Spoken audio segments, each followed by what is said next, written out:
ne perdent la vie. Et surtout, qu'est-ce qui a bien pu provoquer leur extinction? J'ai trouvé 2 théories crédibles qui pourraient y répondre. Problème, il y en a 2 justement. Et chacune d'entre elles a des incohérences. Commençons par la plus populaire d'entre elles, le rituel maudit. C'est difficile de savoir à quand remontent les premières traces du Wither dans l'histoire. On retrouve des pierres taillées où il est clairement représenté dans différentes structures en ruine. Donc on est sûr qu'ils y ont déjà fait face.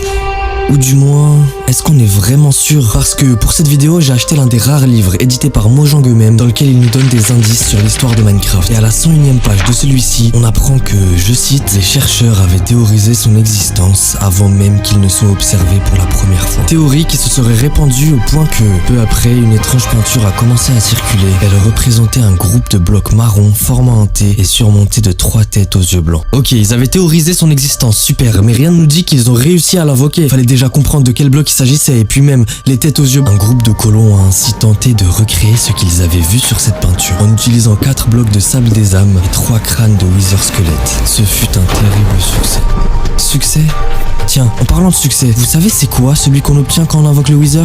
Le commencement. Mais le commencement de quoi? Parce que ça pourrait très bien être le commencement de la fin. Mais la fin, enfin je veux dire le succès à la fin, on l'obtient déjà en tuant l'Under Dragon. Et on n'est pas obligé d'aller tuer le Wither avant de faire le dragon. On pourrait même jamais le faire, que ça changerait absolument rien. Ce serait alors peut-être le commencement d'un terrible massacre qui a décimé tous les anciens constructeurs de ce monde. Mais attendez une minute, il y a plusieurs trucs qui me dérangent là. Pour obtenir ces têtes, il faut tuer un Wither squelette. Beaucoup de Wither squelettes, donc faut avoir un minimum d'équipement. Équipement qu'on retrouve bien abandonné dans les forteresses du Nether, là où vivent ces squelettes. Et équipement qui, d'ailleurs, comme par hasard, est parfaitement adapté à la morphologie de Steve, donc il savait forcément se battre. Et ok, j'admets que le Wither est beaucoup plus difficile à tuer que...